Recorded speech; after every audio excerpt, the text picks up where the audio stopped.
one's good. What is it? What is different? Round 2.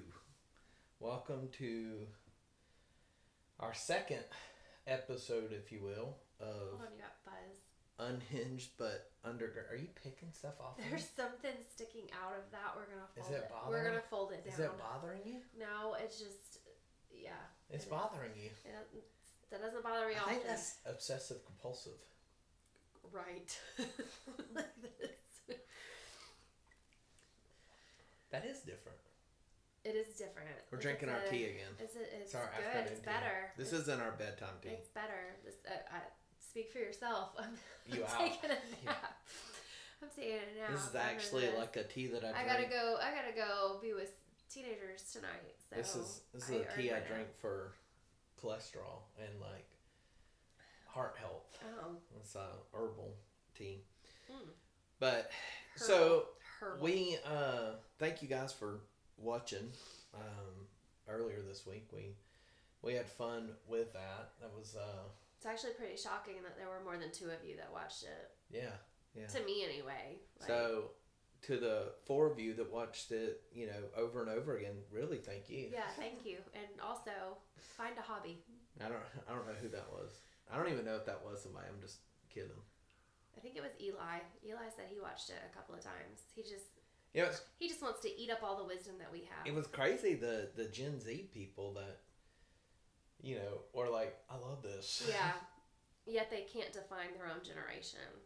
I defined it this morning. What's the Z? It was the Tide Pods. I thought that was the generation That's before what I told them. Jolie. I was like, didn't y'all eat Tide Pods? So, but I may be wrong. It might be the generation before. Who knows? So we thought that today would be kind of fun and challenging to talk about something that Katie and I try to do in our lives, and something that our church has as like a core belief, like of how we operate. But something I think that everyone could really benefit from, and that is unity and protecting unity and having those tough conversation with people in your life, the right conversation with somebody when you're supposed to have the it. Right time. Yeah. When you're supposed to have it, and like in the right moment. Like it is, I think one of the biggest things that where Christians and just people in general fail is they try to have the wrong conversation at the wrong time.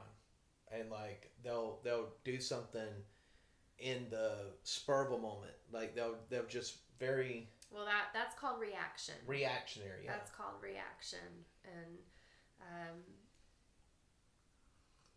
if you're anything like me, a conversation that comes after I feel something or I'm reacting to something isn't always the best conversation that I can have. I chose a cup that you had to have a reaction conversation with, because the company that we got these cups from, which, by the way, they honored it. They did the right thing. They have done fantastic for us. Our logo come off, and they were like, "We are so sorry. We're sending you new cups." And I'm not even sad about it. Y'all post your pictures of your, you're messed up, janky West cup, and that's okay, because I feel like that's a true representation of people in general. Like, we might look a little rough on the outside, but what's on the inside is beautiful. I probably look rough today because I yesterday I was walking around in flip-flops and shorts, and today I'm back in a hoodie. It's winter. What in the actual world? Meanwhile, awful outside. Meanwhile, Trace is like coming in at 7 o'clock this morning with a bass in his hand, saying, "Dad, we mount it." Like, yeah. It's lots of. It's fantastic. The kid loves fish. Oh, but yeah, hard conversations and unity. That's they go hand in hand. You can't have one without the other. They do. And if you're a believer, like, this is vital. Like, you are not called to, like, push all that stuff all the way down and hold it. I mean, Matthew. And it's not just vital, it's biblical. All of Paul's teachings, if you study the epistles and the early church and all of these things, like when he was speaking, most of those books in your New Testament are written to believers, for believers, on how to behave. And it wasn't so much that he was trying to teach us. Where's your Bible app at? I just you have to. I don't know. My apps they're not organized either. But anyway, those books were written to the church because he was trying to encourage and set up how the church should behave. And ironically, it wasn't how believers should treat outsiders, treat those who are outside of the faith, right? It was how to treat those within the faith, because he says that is how, actually I think it was Jesus's words, that he says they're going to know me by your love for one another. And love for one another is where it gets tricky for us, because we're trying to still figure out 2,000 years later how to behave and how to love one another as the church. And where so many believers fail is not being willing to be corrected. Like I run into so many believers that just don't want to be corrected, and or they'll do something, and the Bible says if another believer sins against you, go privately and point out the offense. And if the other person listens and confesses it, you have won that person back. So often we're scared to have a conversation with somebody. Confrontation it's like a bad word. Yeah. Like it is, it's like, oh, we can't do that. When truly, we were just having lunch with our staff today of our church, and like some of the coolest things about doing ministry and working in the church. And one of the things that was said is like, it's when you have those hard conversations with people, but that brings about unity and understanding. Like it is a cool thing. And so you can't have one without the other. You can't have unity without the hard sometimes. And the problem is right now, I think as a society, like everybody's like telling you, like, you got to pick a side. Everything's like pick a side. I pick Jesus. Probably my biggest pet peeve. It is like what we should be picking. I have a hard time verbalizing how I feel about it, but that's probably my biggest pet peeve. I think we're so distracted from... The enemy's got us infighting. Yeah. Like, he's got us so disunified, and you have so many bad things that are going on in churches, and we're pushing agendas. Like, we're pushing, like, political, ideological... That was not a word. It was. You just slaughtered it. We slaughtered it. Like, we are pushing things, and what we should be pushing... Ideologies, yeah. What we should be pushing is the gospel. Like, getting people back to it. And, like, I don't... Like, ultimately, all I care about is, like, whenever it comes to, like, doing anything. Voting, anything. Like, can I support it with Scripture? Can I support this with Scripture? Well, back to your distraction. I follow this lady on the gram. On the gram. The Insta. Whichever. Is Josh and Kim on it? Josh, Whatever. y'all own that? They own it. And she said, I really like this. I don't necessarily, just like with anybody else, I don't necessarily agree with everything that she says, but she's got some real good things that she says. And one was like, she was like, I am just so frustrated because the distraction is so real. Where's the kingdom work? Yeah. We're like back in Nehemiah, and we're coming off the wall, like for small things. Like where's the kingdom work? Like we forget that we are living on a kingdom calendar. Yeah. And we're losing some work days. We're taking some what would you call it? Like, we weren't given this time off to be distracted. Like we've got a purpose, and we've got some work to do. What's crazy is, like, if you follow eschatology at all, and like end times, like if you look at it and you start looking at the Bible, you're like, holy cow, like we are like so surely we close. Surely we close. And like, and you got people running around and fighting each other over political ideas, and it's just like we're like at the time where it's important to like keep your underwear I just clean. wonder how many people are gonna be like raptured while they're like pushing this political narrative or this like, you know, whatever, and like arguing with their brother or sister. And look, there are some things that are worth arguing over. Well, I mean, period. Like there are. Let's talk more about how we protect unity. Let's start at home. How do we protect unity in our marriage? through our hard conversations. We get naked and get in the bathtub. That is the ticket. That is the ticket. Let me tell you it's something. Hard to argue naked. There's not going to be one time that we speak into Deborah this Anderson, camera. I'm about to embarrass you. Oh. Deborah told Katie a long time ago, and I thank you for this, Deborah. I thank you. Like, she told Katie, like, if you start arguing, just start taking off clothes. Because it's hard to fight naked. It's hard to fight naked. It's hard to fight naked. So, like, that was great advice. I give it out all the time in marriage counseling. But, like, we deal with it. We have that awkward conversation. You know, we're watching the show right now, Everybody Loves Raymond. And Marie and Frank, they're always, like, vocally bickering with each other, or, you know, expressing their displeasures with the other one. But they're like the solid couple, like, somehow on the show, because they're expressing it. And like, who was it? When was it that somebody, I feel like there's been probably more than one time that someone has thought, didn't somebody like ask at one point like if our marriage was okay because of the way we were talking to each other? It wasn't the way we were talking. We don't talk at each other. One of my biggest pet peeves with Katie is if she talks at me. Insane. And so what we do is, like, if, again, have the right conversation with the right person, right time, even your spouse. Like, if Katie does something that, you know, undermines my... Disrespects. Yeah, undermines the respect that I crave as a man, because that's the number one love language for man, is to be respected, and to feel loved and supported. It's security is a woman's. So, like, if I'm doing something that hinders that, she says, hey, you're hindering this, and vice versa. We have that awkward conversation. Like, maybe this is going to go down the communication rabbit hole here in a second. Well, because unity comes with good communication. Like, that's the whole point. Like, let me tell you. You've got to be honest.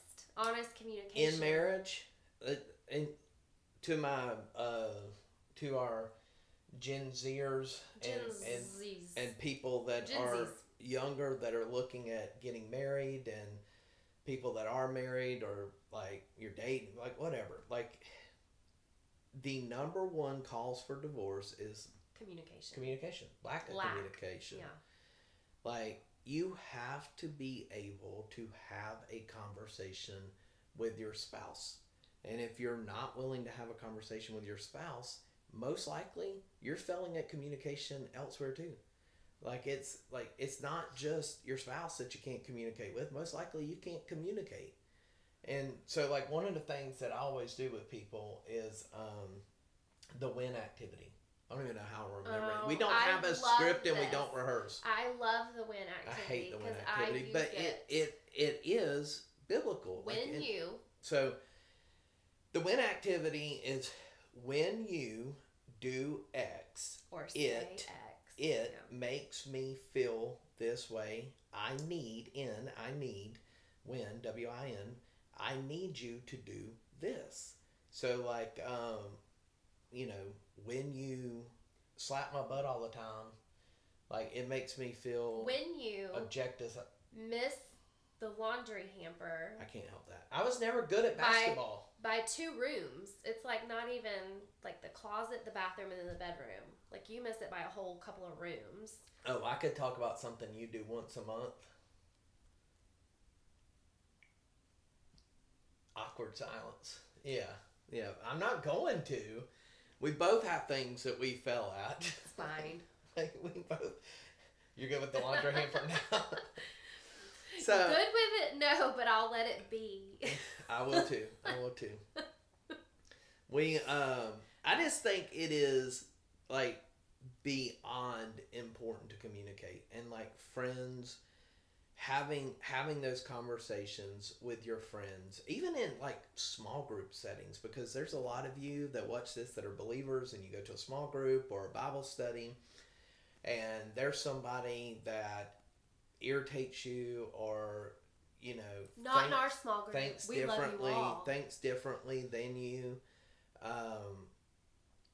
No, Like, that's true. The cool thing about like our small group, we is have that those conversations. we do have those conversations, but like none of our small group. So we're getting like we're all over the place right now. But we were all strangers. We were all strangers when we started. So we've got so many different personalities, so many different ethnicities, like ways of like that we were brought up, careers now, like things that are going on now, and it's one of the most exciting things to me is when you get, because it's like a little mini model of the church, right? When you have a small group. You got something in your teeth. You want me to get it on camera?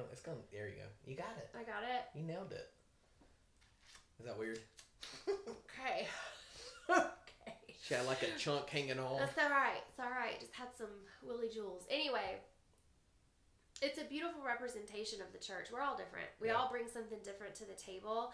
And comparison is what kills that. So that's like a whole nother topic that we could do. But comparison kills that. And so when you lay comparison down and you just start looking at people for who they are, and like instead of picking them apart, like it changes everything. It just changes everything. And see like, what can this person teach me from where they've been, what they're going through, the knowledge that they bring, like how can they sharpen me? That's what the church does. We're supposed to sharpen each other, and you can only do that if you're unified. You can't do that if you're separate. So. Yeah, and I think a lot of times people misconstrue unification with conformity. Like you don't have to conform to the other person's way of thought to appreciate their way of thought. And like, I mean, that'd be like a car being completely made of tires. Yeah. Right? It's like I'm trying to think of an analogy for that. Part of what makes people special is that we're different. And what works for Katie and I in our marriage may not work for you. Although it will. If you just get naked and get into the tub, like it's gonna work. Addison, Savannah, I'm sorry. I know y'all watch this. This is your mom doing this, not this me. Is marriage advice for you later on. Way not. later on. No, it's not. Put a trench coat on. Way later Put a trench coat on. No, I mean it is just so important, and like to have conversations and to accept people that are different than you. Like it makes me so irritated when I hear that believers can't get along with other believers. You may not be best friends, but you should be able to have a common ground of Jesus and celebrate that, because there are some people that are just weird. And here's the thing, like in the many times in life that people have come to me with something that maybe I'm doing that is hindering them or hurt their feelings or whatever, I appreciate that. I would rather have the conversation so that I can change my behavior, examine what's going on with myself. It's never fun in the moment. Yeah. But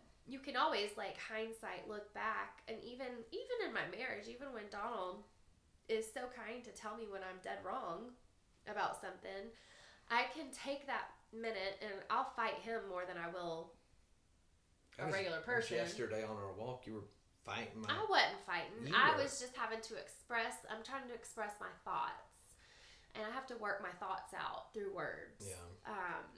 Like I wasn't mad, so. Yeah, but it's just, you can appreciate it. So it's not, you're always on, I don't know what I'm saying. It, like to me, like learning how to have tough conversations, that allows you to deal with parenting.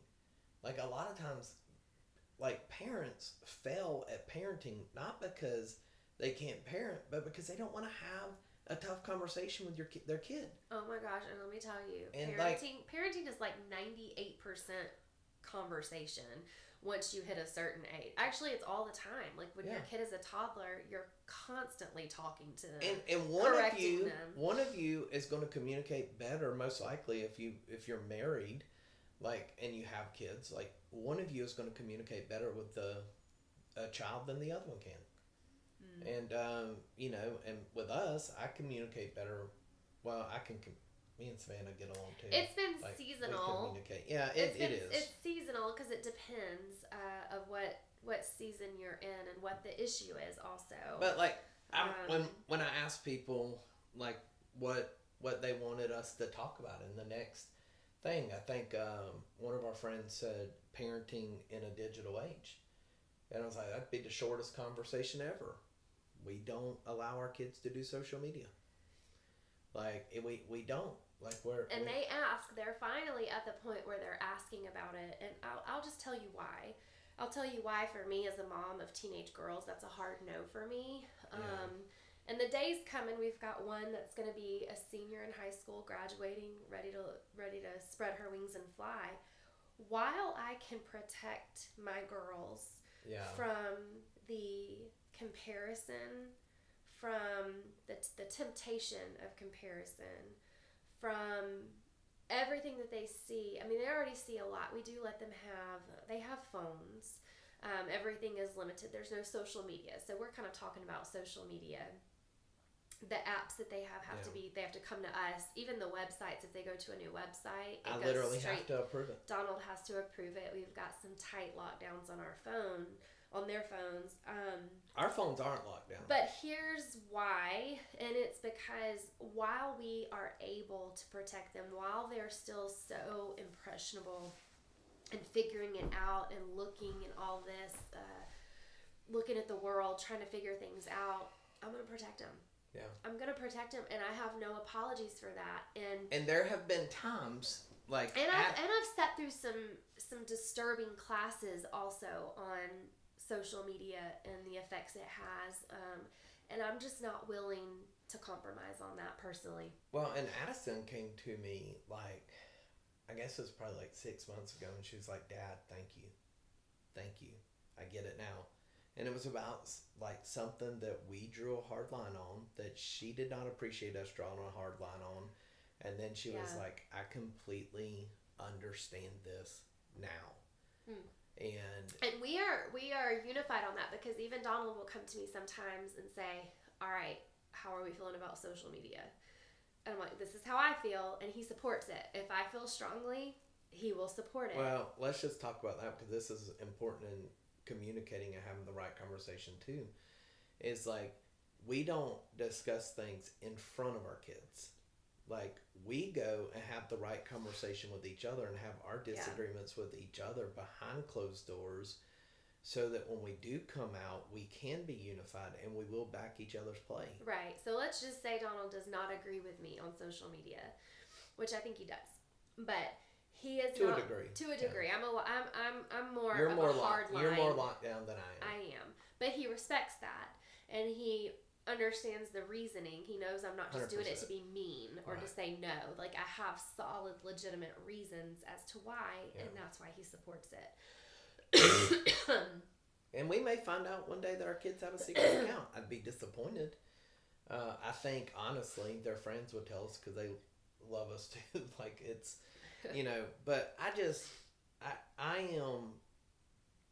think having those tough conversations, having, like, in your marriage, with your kids, with your spouse, in your church, like, at your job, like, going in, like, and saying, hey, I don't understand why I didn't get that raise. Like, why did I get passed up for this position? Why did this occur? And in thinking of all the hard conversations too, we have to remember that it's a human being on the other side of that conversation.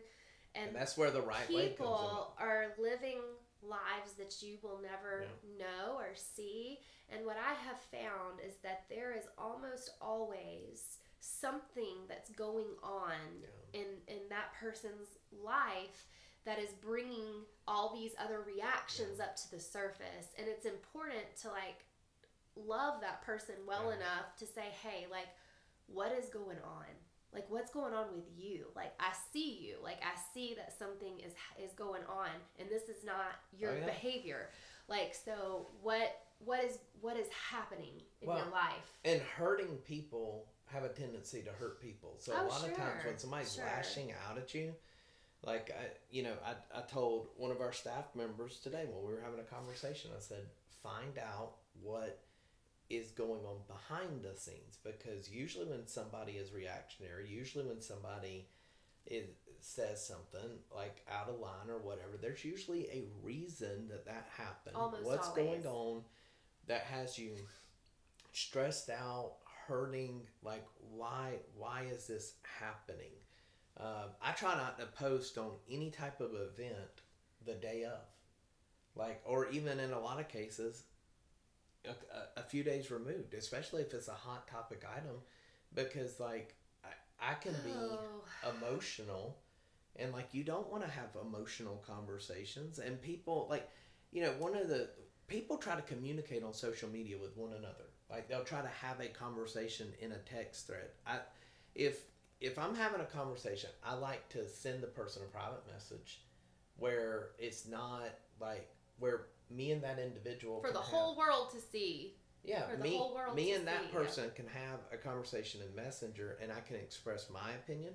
They can express their opinion. Better yet, have a phone call where you can really hear one another. Or go to lunch. And sometimes, like, a sit down is warranted, and sometimes, until you come to a common ground, you really, like, a sit down may not be warranted. And so, like, I just think having those conversations, having those really hard conversations with people are vital for your own personal growth, for your own sanity. Yeah. Like, having, let me talk to you that are parenting right now, and you've got overbearing parents, or you've got you got some Frank and Marie's on your hands. Like it is beyond important to set boundaries with your parents. Like, especially if you come from a broken, weird, like, jacked up from the floor up, like, lifestyle.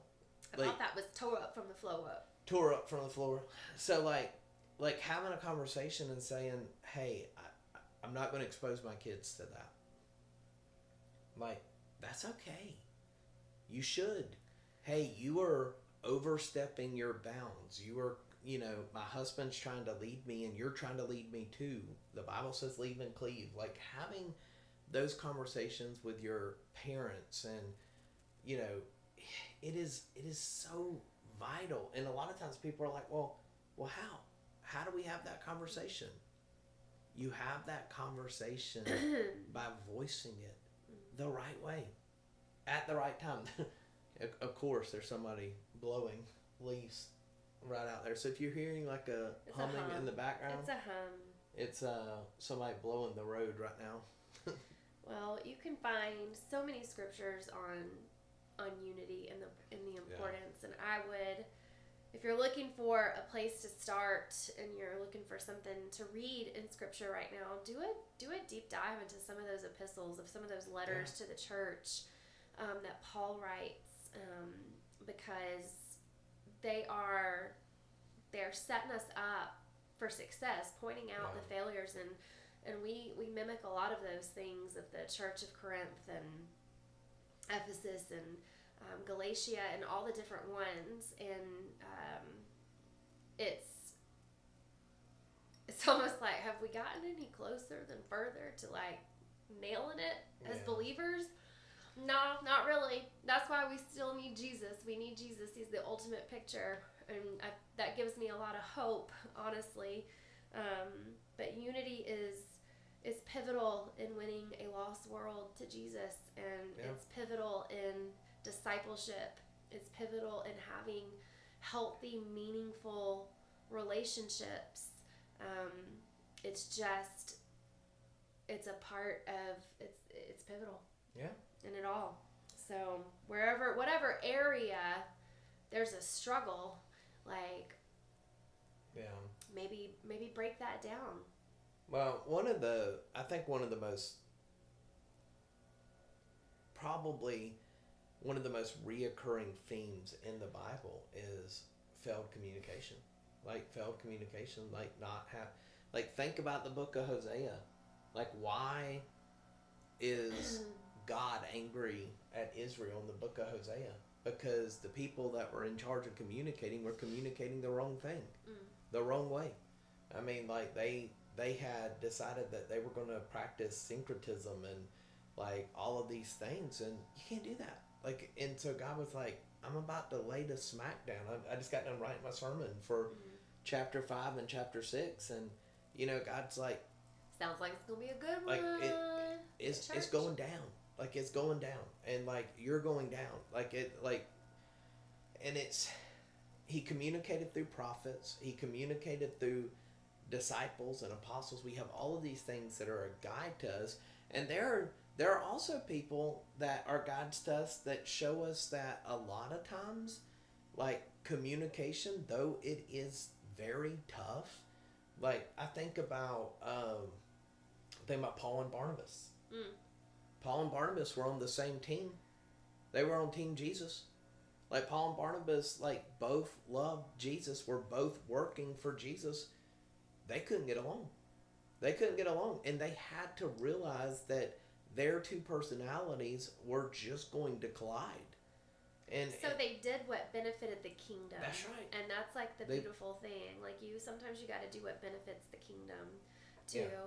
But later, if you look and you read the Pauline epistles and, like, you're looking at it and you're, like, studying it, what you will see is it doesn't come out and outright say that they reconciled, but you can definitely tell that there was reconciliation. They got their act together. Yeah. They got their act together. And so there's not something that says the day that it happened, but you can see that they're working again together. And so, like, I just imagine, like, being, like, living in that time of Paul and the work he was doing and how crazy the early church was. Like, I feel like you had bigger problems than personality differences. Yeah. Like, man. Well, he really didn't like Barnabas. You ever just really thankful that you weren't born, that, like, that verse in Acts, like, you were set in your place, in your borders for, you know, such a time as this. Like, aren't you just so glad you were? Because I would not. Yeah. Like, I like creature comforts. Okay. Yeah, I like my creature comfort. I think that one of the biggest things that'll benefit you as a believer, as even if you're not a believer and you're watching this, like, that will just benefit you, is learning how to express in a good way, to articulate in a good way, like, I don't like this. Like, how do we get past this? How does this look? Because there should never be a time where you're trying to make it through a situation in your marriage, with a friend, and you're just, like, bottling it up. I see so many people that it's like they come into marriage counseling and all they've done is bottled. And what you're doing when you're bottling stuff up in your friendships, in your marriage, in your job, is what you're really doing is it's like Mentos in a Coke bottle. Yeah, it is. Or it's like building a wall. Like, you're sitting there and it's going to come out eventually. And so what tends to happen in friendships and marriages is there's this explosion. Mentos in a Coke bottle. Yeah. And, like, there's this massive explosion, and it's like, well, I didn't even know you felt that way. Well, yeah, because you never asked her, like, or asked him. Like, I ask couples all the time, what's your love language? I don't know. I buy her stuff. Oh, and your love language has changed. Like, mine has totally changed. Yeah. Like, used to, you could wash my dishes, which still you're welcome to. And I do appreciate it. But now I need, like, what? Words of affirmation. I don't know. I'm just glad that blower stopped. But yes, you need words of affirmation. That stuff doesn't bother me at all. It bothers me like crazy. Like, I think you have to get to a point where you can communicate with the people that are closest to you. I have hard conversations with my daughters because I have to. It's important. I have hard conversations with my son because I have to. It's important. I have hard conversations with Katie. They have hard conversations with me. Why do we have those conversations with the people that are in our life? Because we love them. We love them. And the same with the church. And if you're like, well, I don't love them. Well, you got a heart problem. Yeah, it's a heart. Get it right. If you're constantly in this situation where you don't like you're like fighting this, like it's a heart thing. It's a heartitude. We have to have a heartitude. It is. We got to have a good heartitude. Does that make sense? You don't like heartitude? I do not like that word. Heartitude. Heartitude is a great word. That is weird. That's. See, she's expressing. That makes me uncomfortable. I don't know. I can't explain it. I just don't like it. I heard it and it doesn't land well. Yeah, well, it's the attitude of your heart. And this is the thing. Like a lot of times, like people are like, just follow your heart. Don't follow your heart. The Bible says don't follow your heart. The Bible says your heart's deceitful among all things. The Bible says follow Jesus. So Jesus prayed for those that didn't like him, that crucified him, that were different than him. And so that's what we're called to do. Like communication matters. Like it matters. How you communicate unity matters. It's hard conversations produce unity. It is a necessary part of unity. That's the point. That's the point of this whole thing. Yeah. Like if you want to have in your life, if you want to have like some peace, you're going to have conversations. And it may seem like you are having a lot of conversations at first, and you will be. And there are going to be like situations that you communicate about, and you kind of get to this point where you're like, well, we need to back up for a second because it just gets hot, and that's okay. It's okay. But you need to be able to vocalize it and have those conversations and work things out with people. And like, it's so crazy when people leave the church. Like whenever people are like, I'm leaving the church. Well, why are you leaving the church? Somebody made me mad. What, you tell them they make you mad? No. Like, did you express to the church that you felt disconnected? Well, no. I told this lady one time, does she work for the church? Like, it's just lack of communication. And man, another killer, that just made me think, like, another killer for unity, which is a whole nother topic, and we probably don't really need to get into it. Yeah. Gossip. I have written in one of my old preaching Bibles. People ask me, they're like, why don't you hold a Bible when you preach anymore? I tore them all up. Because his eyes are terrible, and he's got to wear these readers to read his books. That is not true. They're over on the chair over there. When I first wake up, I wear readers because He getting old. Oh my gosh. He getting old.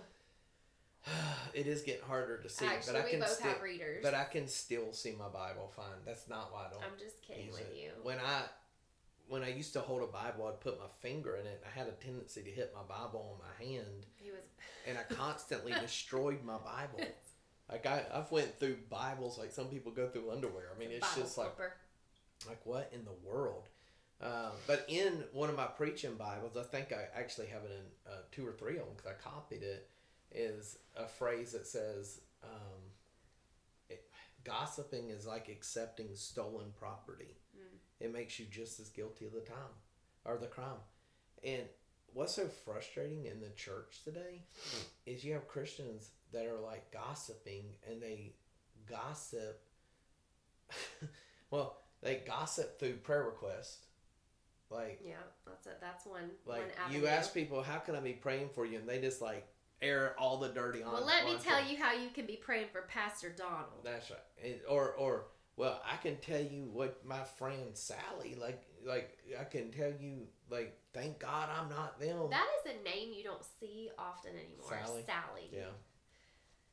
I wonder if it's like short for something. Like, know how your IE names are a lot of times short for other ones? Like KT is usually short for Catherine, even though that's not my real name. I really spelled Sally with a Y in my head. Okay, either way though, like I won't know. I wonder if Sally is short for something. I bet our Gensies would know. Oh my gosh, probably. They don't even probably know a Sally. They probably do.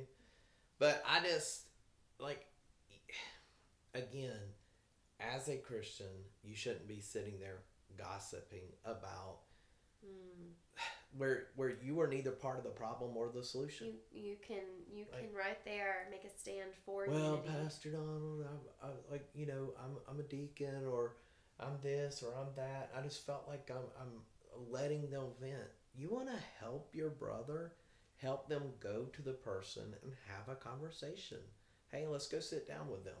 If you really feel this way, let's go have a conversation. I think if more people did that, we wouldn't have people who are so intimidated or afraid of confrontation. Because you would see, the more you practice it, the more you do it. Could you imagine what the world would be like if HR departments and businesses would sit down with their employees and be like, okay, so you have a problem with Jeff. Let's go have a conversation with Jeff.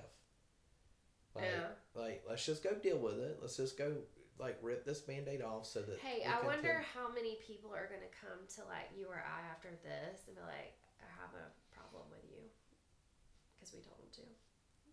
You think that? 470. No, I mean, I just think it's okay to have those tough conversations, and it's okay if they don't see the same way that you are. I mean, it's okay to say I'm sorry.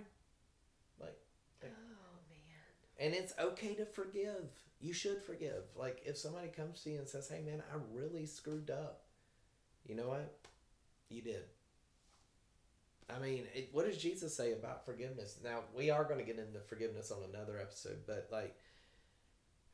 Jesus says if your brother comes to you, repeatedly comes to you, you repeatedly forgive.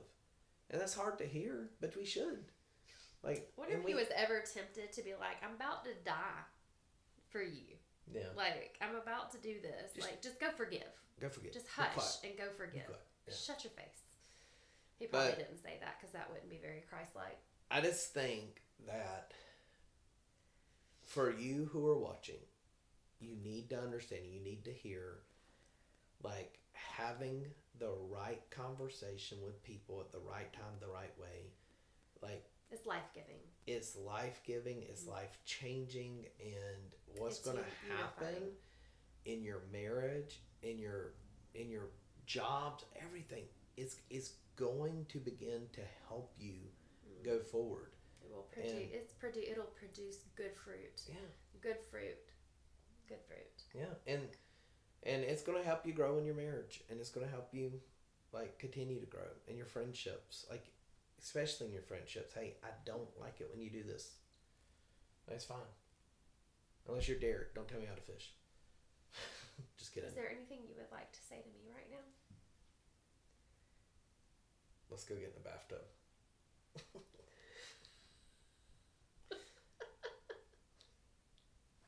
So, well, that's going to be it for this episode, and we appreciate you guys tuning in. We thank y'all, and if you can, just subscribe, click, share. It all helps us. We're trying to get to 500. Once we get to 500, you monetize on YouTube, and we're going to use the money to help upgrade all of our equipment to do stuff. So until then, we'll see you next time. We're going to try to do 2 or 3 of these a week? I don't know. I don't know. We'll see. 2 or 3 is our goal. But we'll see you guys next week. Thank y'all.